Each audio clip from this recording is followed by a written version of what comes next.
Bueno, Claudio, un placer que estés acá unos días en Buenos Aires y que podamos grabar esta conversación.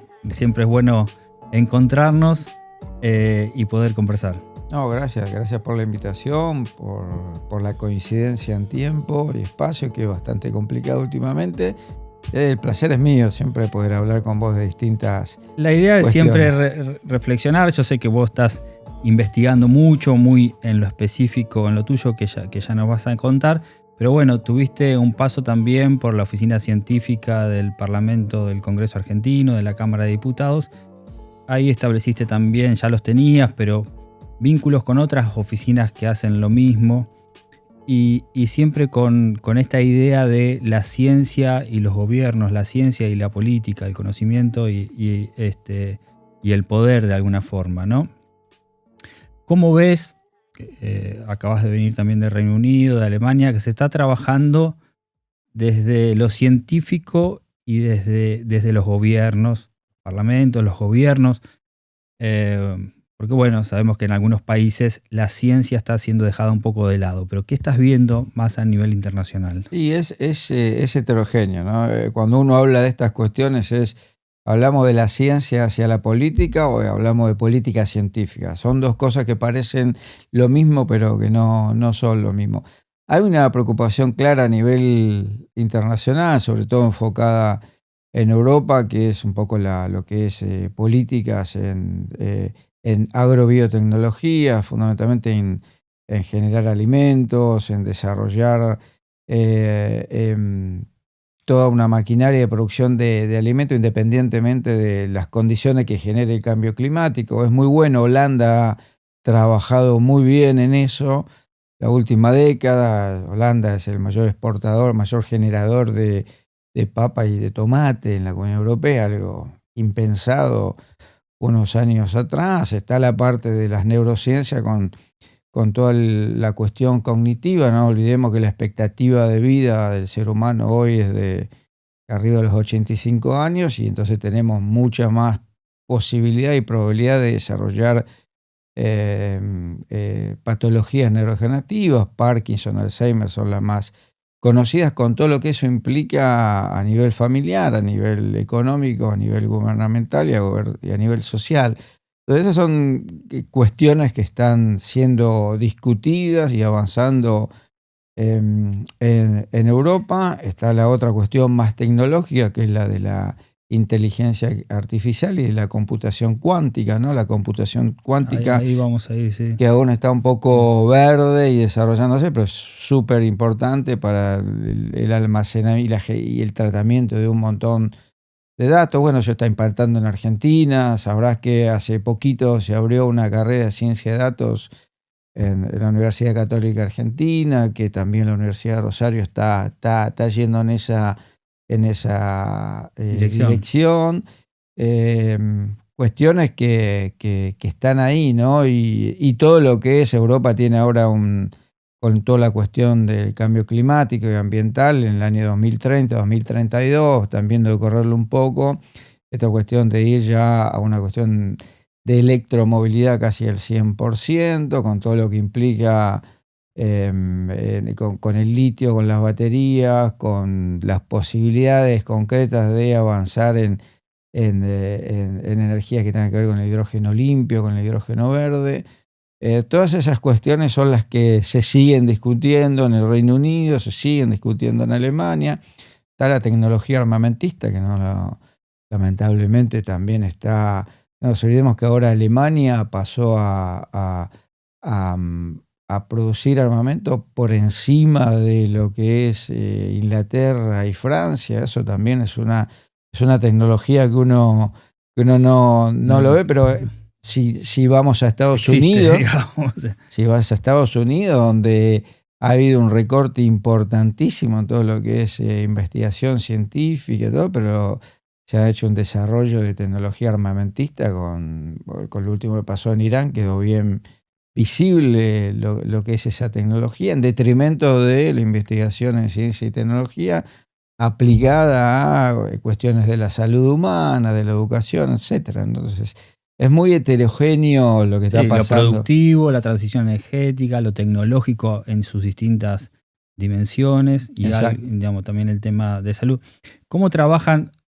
Vos, digamos, articulabas mucho con lo que tiene que ver con las embajadas, que muchos países tienen como oficinas científicas, ¿no? Y hay una especie de cooperación internacional al nivel científico. Y también los poderes ejecutivos. Acá está el CONICET en Argentina y hay algunas agencias dentro de algún organismo, ¿no? Agencias de inversión tecnológica, de desarrollo. ¿Qué otros modelos ves que se trabaja, digamos, a nivel gubernamental con la investigación científica o con la apoyatura Yo creo científica? que Argentina debería ir a un modelo mucho más moderno, mucho más permanente en el tiempo, porque cuando vos tenés estructuras que una administración la genera, la mantiene y otra administración la borra de un plumazo, como ha pasado con Sí. el Ministerio de Ciencia y Técnica, a lo que vos hacías referencia, la agencia, y uno no sabe lo que va a pasar con el CONICET, por ejemplo. Hay otros modelos, como por ejemplo el Reino Unido, donde la estructura gubernamental se nutre del sistema científico a través de un conjunto de científicos que Lo tiene dentro del propio gobierno, están ¿no? adentro, exactamente, están adentro de cada ministerio del gobierno, y a su vez hay un Porque cada vez más consejero. se necesita la mirada científica sobre las distintas políticas públicas que... Exactamente, entonces el Ministerio de Transporte tiene su propio consejo asesor, el Ministerio de Energía tiene su propio consejo asesor, y todo eso confluye en un asesor que es el que de alguna manera tiene el diálogo con el primer ministro, y en el cual confluyen todas las sugerencias, y de esa manera son estructuras mucho más dinámicas, mucho más difíciles de reemplazar o de romper, y que uno ve que dan mucho resultado, ¿no? En el andamiaje, en el desarrollo. Uno va a países como Inglaterra, países como Alemania, que no tiene, si bien no tiene ese sistema, tiene cuestiones bastante parecidas, y se ve justo en la población la importancia que le da la población al desarrollo científico y tecnológico, ¿no? Porque esos actores están en continuo contacto con la Y lo población, ven más con las tangible, empresas. digamos, más... Totalmente, totalmente. Bueno, eso debe provocar también que como se da en algunos casos cuando se quiere dejar de lado la ciencia o organismos donde, digamos, se investiga y se trabaja, haya como una autodefensa, digamos, de la propia gente, digamos, porque le encuentra el valor aplicado y demás, ¿no? Sí, no, seguro, eso es así. Hoy se está batallando con esas cuestiones. Yo, para serte sincero, en Argentina no veo en estos momentos una musculatura que pueda frenar eso que se ha instalado. Pero bueno, Bueno, se está instalando también, no solo en la Argentina, sino me parece un fenómeno más extendido, el tema de las universidades también, ¿no? Se las pone en cuestión como nunca antes. Yo creo ya no solo el tema de si tiene que ser arancelada, no, si tiene que ser irrestricta, etcétera, sino su valor, ¿no? Si las universidades siguen siendo las instituciones de transmisión de conocimiento y es de que formación. en ese contexto hay que hablar claro y siempre ser muy claro, porque aquí la mayoría de los institutos de investigación científica son de doble dependencia, CONICET, universidad en general. Sin embargo, uno habla de ciencia, parece que hablara de CONICET. Y la verdad que la ciencia se hace mayormente en la universidad pública, eso hay que decirlo. Sin embargo, el mensaje que le llega a la población es distinto. La ciencia se hace en CONICET, entonces esa separación hace que el sistema en sí mismo sea débil, ¿entendés? Porque yo por un lado ataco a CONICET, por otro lado ataco a universidad. Es complicado, es un caldo de cultivo complicado. También hay que ser... Yo soy un defensor también de las universidades privadas, de la universidad pública, pero hay que ser claro en el mensaje. Una cosa es impartir conocimiento y otra cosa es generar conocimiento. Es decir, La universidad privada en su gran mayoría imparte conocimiento. La universidad pública genera conocimiento, porque el 95-97% del sistema científico está empleado en la universidad pública.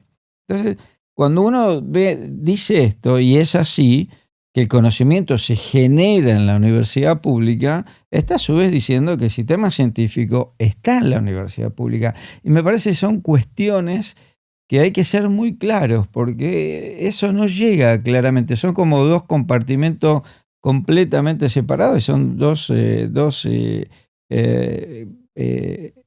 estados que, digamos, que dos administraciones, dos instituciones que confluyen, que son completamente complementarias, que tocar a una implica tocar seriamente a la otra, pero parece que, viste, cuando decís las becas del CONICET, ¿y los becarios de dónde salen? El becario que toma una beca de CONICET para hacer una beca doctoral viene de 6 años de universidad pública. No son las becas de CONICET, es la formación de los estudiantes de las universidades públicas. Y me parece que hay que ser muy claro en el mensaje, y muchas de estas fallas y mucho de esto lo que está pasando tiene que ver con una falla fundamentalmente comunicacional de aquellos que quieren defender todo lo bueno y todo lo que se ha hecho y lo que esto representa, y se está perdiendo una batalla, llámenla cultural, lo que quiero decir es una batalla comunicacional que se está perdiendo. O sea, por eso veo que del otro lado hay una comunicación muy concreta en cierto sentido, y que es difícil de rebatirla porque durante mucho tiempo se ha fallado en el mensaje. En países en crisis económica también se mira al ecosistema científico por ahí como un lugar a donde recortar, ¿no? A un lugar donde achicar el gasto, digamos. Cuando empezás a ver lo de la manta corta, bueno, el ecosistema científico es uno de los que primero se resiente. Sí, está este verso de las sociales, perdón por ser un poco peyorativo, por ahí, o sea, que se instala, primero se trató de instalar el verso de la investigación básica. Hace poquito salió una nota brillante en un periódico español a Ulrich Hartl, que fue quien descubrió, es un colega de la Sociedad Max Planck, del Instituto Max Planck de Bioquímica, que descubrió las chaperonas hace rato. Y decía, nosotros descubrimos las chaperonas. Las chaperonas son unas proteínas que cuidan a otras proteínas que no hagan de su mal funcionamiento. Y en esos momentos no se sabía, era investigación básica, y hoy se está utilizando esa herramienta para prevenir enfermedades neurodegenerativas, y se está utilizando esa herramienta para producir y mejorar la producción en el área de la agricultura. Y lo mismo pasó con el ARN. El ARN, cuando alguien pretendió y utilizó efectivamente el ARN para decirle a una célula, bueno, ahora te voy a hacer producir esta proteína y voy a utilizar tu maquinaria celular, fue investigación básica, que después, cuando apareció la pandemia, esa misma estrategia se transformó en una vacuna para el COVID. Entonces, la investigación básica es eso. Y si no, vayan a ver una obra que esta ahora se llama Relatividad en el teatro con Maccini y Toscano, donde tratan mucho de estas cuestiones de la vida de Albert Einstein, y está buena para pasar una hora y media y también nutrirse de todas estas cuestiones, ¿no? Pero es absolutamente necesario esto, o sea, la investigación básica, las ciencias sociales para prevenir, las investigaciones basadas en ciencias sociales para prevenir estos fenómenos que están sucediendo hoy, que son fenómenos sociales. O sea, un gobierno de derecha, ultraderecha en la Argentina, con este tipo de política, es un fenómeno social a analizar cuál es el origen de él. O sea, es una cuestión que tiene que ser Argentina tiene el foco, digamos, de ¿Y quién la va a tratar? ¿Un investigador básico haciendo química dura? Esto es una cuestión que hay que plantear una discusión en el contexto de las ciencias sociales. Entonces, después, Después está todo lo otro. Bueno, pues te tratan de decir, te tratan de impactar comunicacionalmente, por eso comunicacionalmente, cuando te dice se investigaba el ano Claro, de sí, Batman, sí, eso sí. es una estrategia comunicacional, pero por el otro lado tenés el culo Sí, de se Mandril. ha usado eso muchas veces para agarrar un caso, para, digamos, generalizar y decir, bueno, Pero ¿no? exacto, pero hay que, digamos,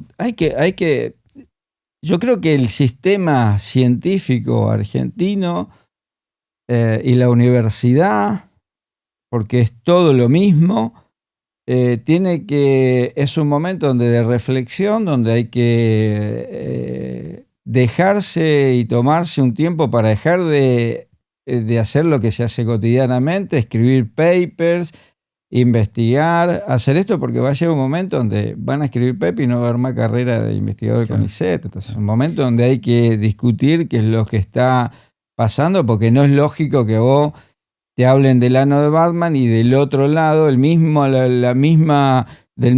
que vienen tirándole el ano de Batman, te hablen del culo de mandril de Joaquín Morales Solá. Entonces no es serio por ningún lado donde lo mires, ¿viste? Entonces hay que tomarse un momento para poder reflexionar, para después ir a un debate que sea inteligente, que sea concreto. Mencionaba recién lo de inteligencia artificial y me interesa saber, digamos, qué estás viendo a nivel internacional, porque también es otro de los temas que desde no hace mucho tiempo nos empieza a atravesar a todos, porque empezamos a usar esas herramientas. No es que exista de ahora, pero empezamos a usarlas a nivel de investigación, desarrollo, digamos, y usos. ¿Qué está pasando, digamos? Hay una enorme preocupación porque es la regulación de estas herramientas. Hay una enorme preocupación en ese contexto, en ese sentido, en un contexto mundial, porque vos tenés que regular algo que ya ha empezado a usarse cotidianamente y es complejo. Sí, la dificultad. Yo me acuerdo cuando organizaste un congreso con especialistas de primer nivel en el Congreso argentino, porque bueno, también para regular y para legislar hay que conocer y hay que llamar a los que saben, ¿no? Totalmente. Por eso que hay que escuchar primero a los que saben y después prevenir estas cuestiones, ¿no? Regularlas, pero es un poco lo que ha pasado con las redes sociales, o sea, cuando hay un poco por bloques, ¿no? Se ve el bloque europeo, digamos, la Unión Europea queriendo regular, después ves los de Estados Unidos como los principales multimillonarios y dueños de las plataformas, digamos, queriendo, al contrario, liberar absolutamente todo. Digamos, hay una... Bueno, el caso hay una de heterogeneidad, China, ¿no? hay una heterogeneidad y en esa heterogeneidad perdemos todos, esa es la única realidad, ¿no? Entonces, cuando el debate parlamentario ocurre en Twitter y no en el Parlamento, perdemos todo, ¿viste? Baja la calidad del debate, se dice cualquier cosa, uno no conoce, o sea, ya los debates parlamentarios no son a través de los propios, no es la voz del pueblo, sino pasa por otras cuestiones. Pero es una preocupación mundial, no es algo que ocurre solamente en Argentina o en países de la región, es una cuestión transversal, es cuando la tecnología se empieza a ir de las manos, ¿no? Y hablabas también de la computación cuántica y además uno escucha mucho, lee sobre eso, pero digamos, ¿de qué estamos hablando? Y bueno, estamos hablando de computadoras que son mucho más potentes y que pueden analizar muchísima capacidad, tienen muchísima capacidad de datos para analizar, que se basa en otro tipo de funcionamiento. Vengo de Alemania justamente porque hay varias universidades acá que quieren comenzar a desarrollarlas y adquirir computadoras cuánticas. Bueno, es un proceso que está todavía verde, que está en desarrollo y es algo que hay prototipos todavía, digamos, en este sentido. Eso es un poco lo que se estuvo discutiendo en Alemania. Por supuesto que puede ser controversial lo que uno dice, te dice, no, ya hay cosas de bueno, hay intereses económicos también que tratan de introducir la computación cuántica de una, y bueno, todavía hay que esperar, no se sabe bien cuán eficiente todo esto puede llegar a ser. Vos hace un tiempo estás abocado a la investigación, más orientado al tema de salud, ¿no? Concretamente, estás trabajando el tema del Alzheimer. Contanos un poco, digamos. Nosotros estamos trabajando la enfermedad neurodegenerativa en el área de Parkinson o de Alzheimer, que es la segunda enfermedad neurodegenerativa Sí, más importante, Parkinson, después, ¿no? después del Alzheimer. La primera es el Alzheimer, la segunda es el Parkinson. Somos uno de los grupos pioneros en el desarrollo de Parkinson desde el punto de vista de la biología estructural, que es lo que hacemos nosotros, de la biofísica, y hemos dado pasos muy adelantes y ayudado mucho al desarrollo de hemos este dado, área. decís, desde Argentina, digamos, desde el laboratorio. Desde Argentina, exactamente. Desde Argentina somos uno de los grupos más reconocidos a nivel internacional. A mí me toca ser el director de un laboratorio de la Sociedad Max Planck, el Instituto Max Planck de Ciencias Multidisciplinarias de Göttingen en Argentina, donde yo me formé en Göttingen. Y sí, hemos dado pasos concretos. O sea, esto está relacionado en la mayoría de los casos, y quienes trabajamos con esta hipótesis, con una agregación de una proteína, una agregación patológica. Es un depósito patológico de una proteína que funciona bien y en determinados momentos comienza a depositarse, está asociada a la vejez, pero también un componente genético, un 5 o 10%. Y lo primero que vos tenés que hacer para tratar de comprender el proceso que ocurre y tratar de inhibirlo es cómo ocurre y cómo es la proteína.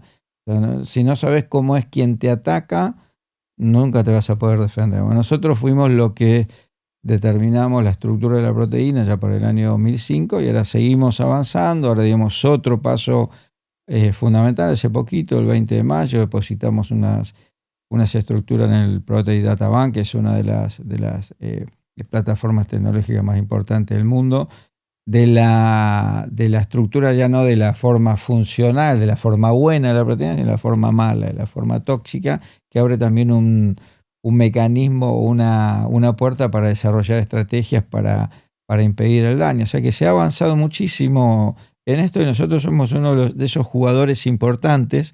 De hecho, hemos sido el único grupo de Latinoamérica que estuvo presente ahora en Cambridge. Así que, y ahora estamos organizando. Era un congreso específico sobre Parkinson, sobre sinucleína, que es la proteína, se llama así. Y ahora vamos a hacer un workshop aquí en la Argentina, viniendo los mayores exponentes del área de sinucleína y de Parkinson, vienen a la Patagonia en el mes de noviembre, y vamos a abrir la actividad para la región, sobre todo para los estudiantes de doctorado y postdoctorado que están trabajando en neurociencia en toda la región latinoamericana. Te iba a preguntar eso, porque hoy también hacías mención, digamos, es imposible separar las áreas, digamos, las universidades donde se genera conocimiento, los laboratorios, los investigadores científicos. De hecho, muchas de las charlas o los congresos que das son en las universidades, digamos. O sea, es el ámbito donde vas a transmitir un poco estos avances científicos, ¿no?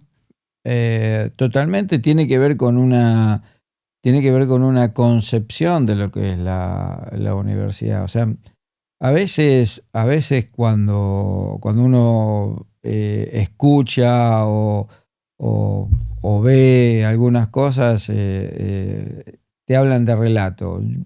En mi caso particular, digamos, es una historia con un correlato social. A mí la universidad pública me permitió nivelarme socialmente. O sea, yo vengo de un estrato social absolutamente alejado de lo que es el profesionalismo, y a mí me permitió salir de ese estrato social, nivelarme, mejorar. Entonces yo entiendo lo que es la educación pública, y para mí es orgánicamente inadmisible generar cualquier actividad de este tipo sin hacerlo pasar por la universidad. Entonces, con lo cual no me molesta cuando desde otros costados, desde otras miradas no lo hacen, pero sí me parece injusto que a los que defendemos desde este lado la universidad pública como una herramienta de nivelación social nos hablen de relato cuando uno está hablando de una historia con un correlato social. O sea, no hubo una transformación ahí, y yo estoy en mi país por decisión propia. O sea, yo vine porque yo entiendo que tengo que hacer cosas por esa sociedad que a mí me dio esa posibilidad de estudiar y que yo sin la universidad pública no la tenía, y lo digo y lo hago. O sea, puedes ir a la provincia de Santa Fe, donde nosotros desarrollamos un proyecto que se llama XLab Rosario, donde todos los meses atendemos escuelas secundarias que vienen a hacer ciencia con nosotros. Yo no estoy obligado a hacer eso. Es mi devolución cotidiana en un hecho concreto. En el campus de lo que sería la Universidad de Rosario, ¿no? La Universidad Nacional de Rosario. Y ahí vienen a hacer ciencia, cada uno con sus elementos, y hacer ciencia, y los resultados son formidables. Estoy hablando de una media de 3.500 estudiantes que ya trajimos al laboratorio sobre un total de 35.000 con lo que hemos trabajado en los últimos años. Una estadística que te dice del 52% de esos estudiantes ahora están en la universidad siguiendo carreras como biotecnología, bioquímica, farmacia, medicina, que es lo que aprenden de nosotros, y un 40% de ese 52% te dice que antes de venir a trabajar con nosotros, esas carreras que hoy están desarrollando ni siquiera eran una opción en su horizonte.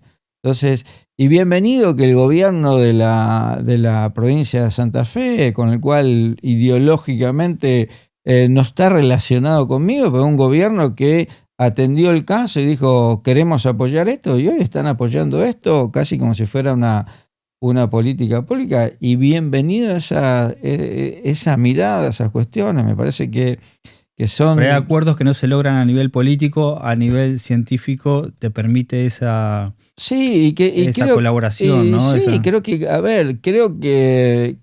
es importante entender que cuando uno está en un lugar de director y haciendo gestión, uno tiene la obligación de hablar con todos los actores sociales para tratar de llevar adelante las políticas que cree necesarias. Y está buenísimo que un Ministerio de Educación de la provincia de Santa Fe se haya interesado por el programa y haya apoyado el programa, porque esto permite que las escuelas lo están contenidas con el territorio también. Exactamente. No es una ciencia que hablamos, digamos, la vinculación territorial. Sí, ¿no? Prácticamente pasa a ser una política pública, ¿no? Porque es prácticamente una política que está manejada desde el ministerio. Así que me parece bienvenido, me parece que hay que hacer todos esos esfuerzos para ponerse de acuerdo cuando estamos hablando de salud, cuando estamos hablando de educación, ¿no? de nuestra población. Me parece que todo eso, todos estos esfuerzos y todas estas cuestiones y todas estas confluencias y estos ponernos de acuerdo es absolutamente necesario.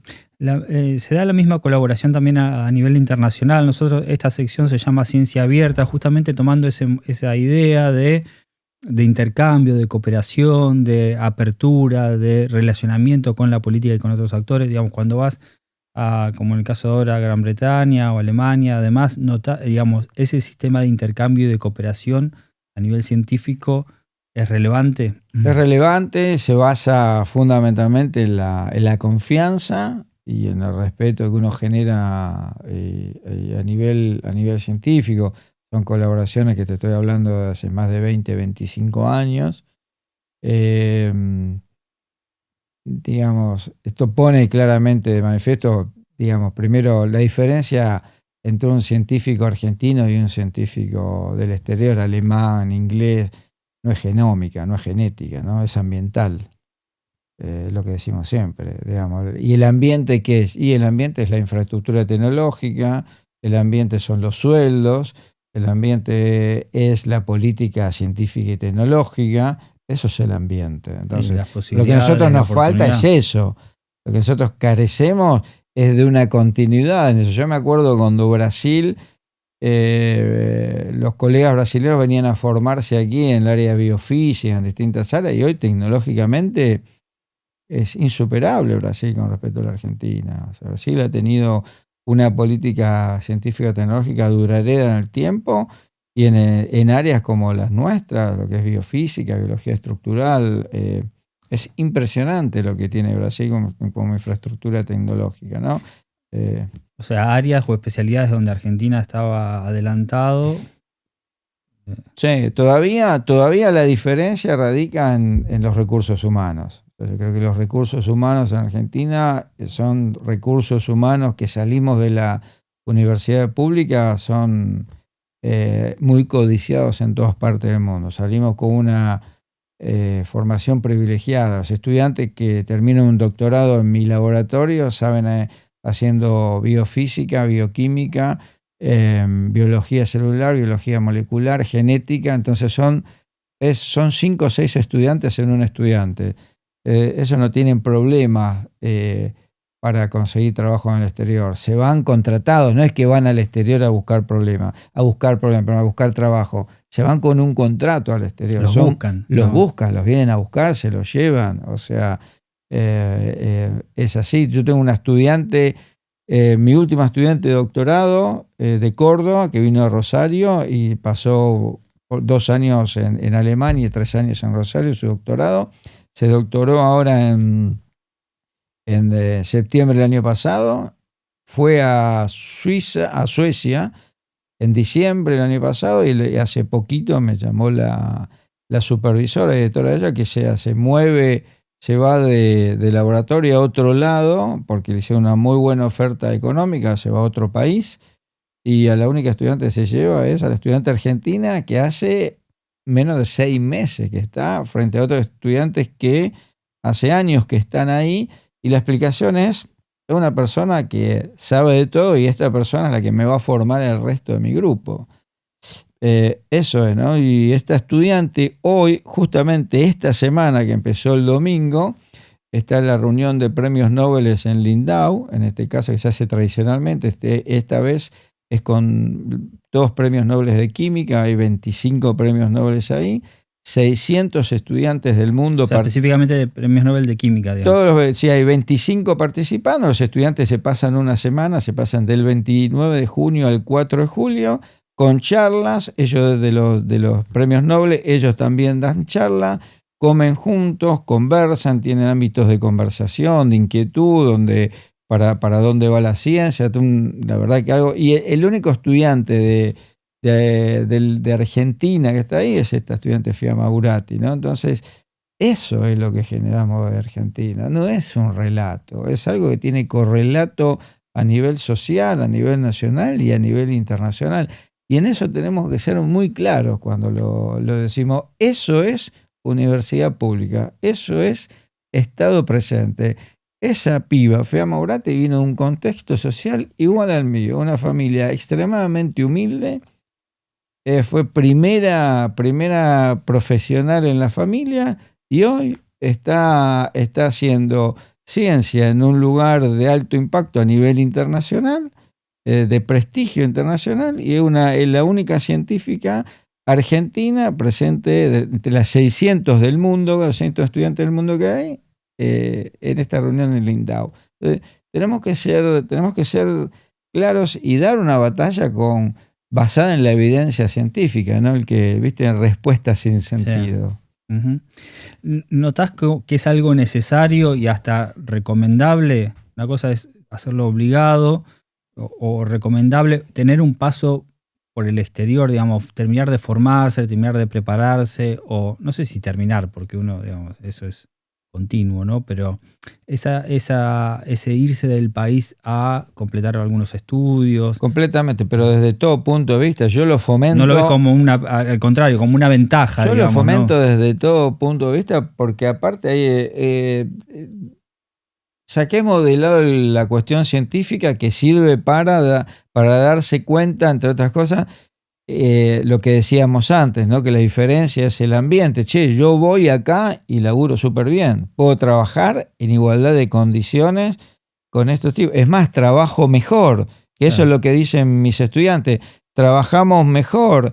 Y entonces eso genera confianza de que si bien estoy lejos... Un buen jugador de fútbol sacado de un club acá lo pones en un equipo de primera... Exacto, pero ¿por qué rinde más? Pero digamos, vos diste, ¿no?, en la tecla, justamente. El jugador de fútbol, ¿por qué? Porque el jugador de fútbol está acostumbrado a jugar en el barro, en el medio de la calle, con canchas en muy mal estado. Entonces, tiene un entrenamiento en un montón de contextos que el jugador europeo no tiene. Por más que el jugador europeo lo mandes a jugar a los 4 años, te juegan en el verde césped y no es lo mismo.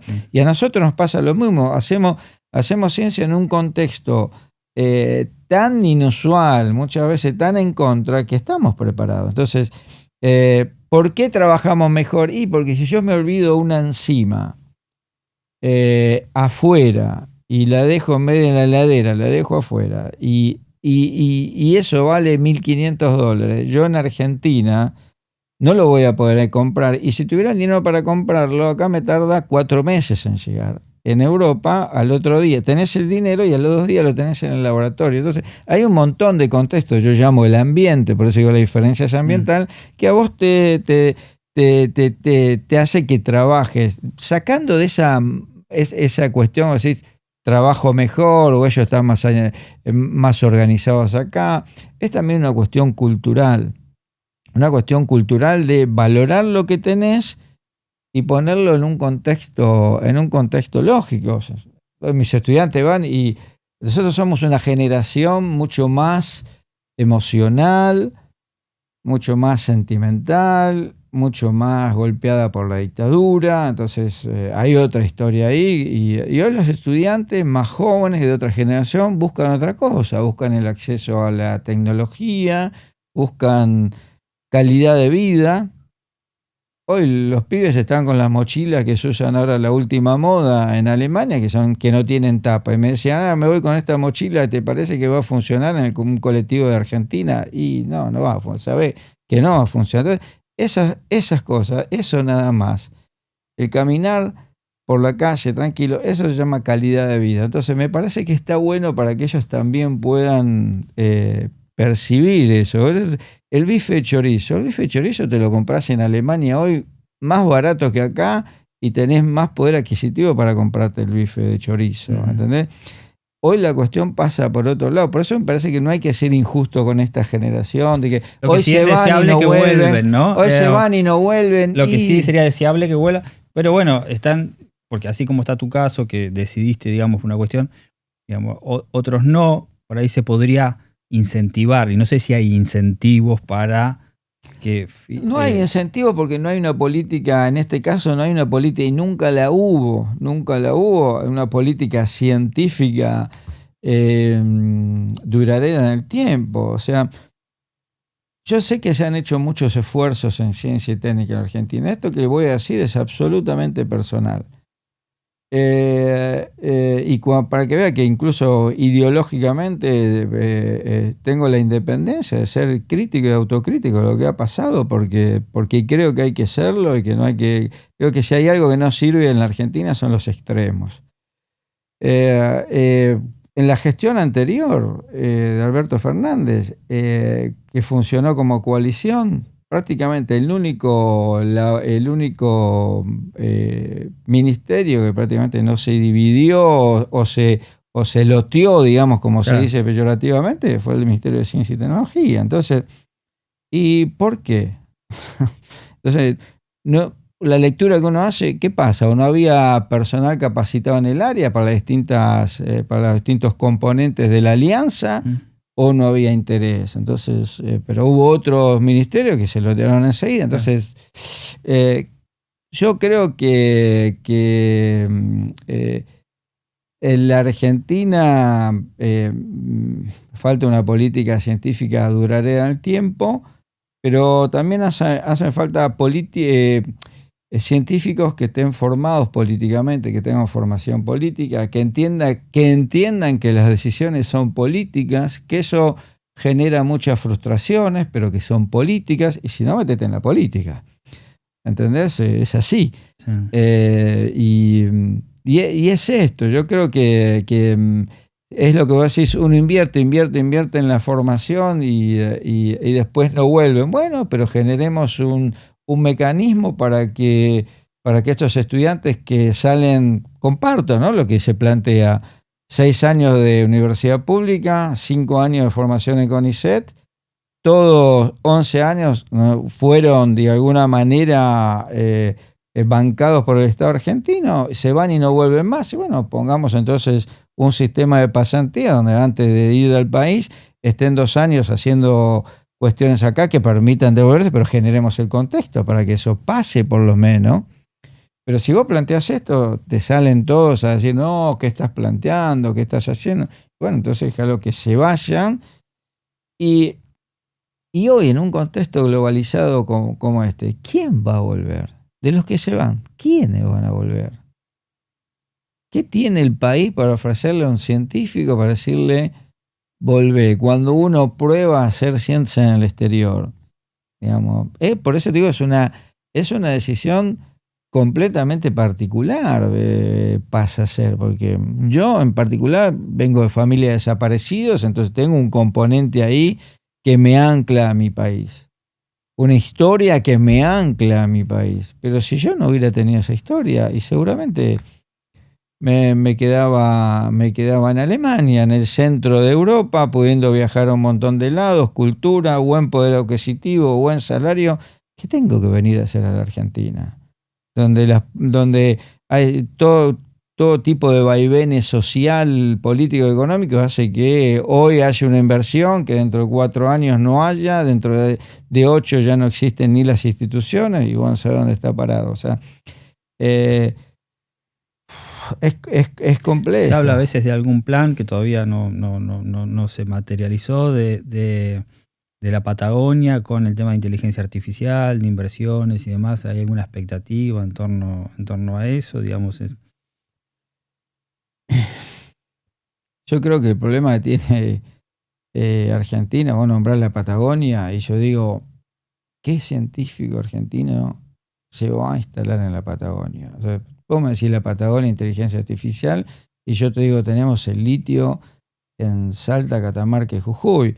Pero cuando hacíamos las reuniones en el Congreso de la Nación, a través de la oficina científica, fuimos el primer eslabón que federalizó la discusión y trajo a los científicos que estaban trabajando en Jujuy, Salta y Catamarca. Todas las discusiones anteriores en el Congreso, en el 90% de los casos, eran científicos de Buenos Aires o de Córdoba que discutían acerca del litio sin siquiera conocer la problemática local de los pueblos originarios, porque no es nada más cómo se explota. Hay un montón de cuestiones que tenés que escuchar las voces de los que están ahí, ¿no? Entonces, duela, no duela, la ciencia en Argentina no es federal.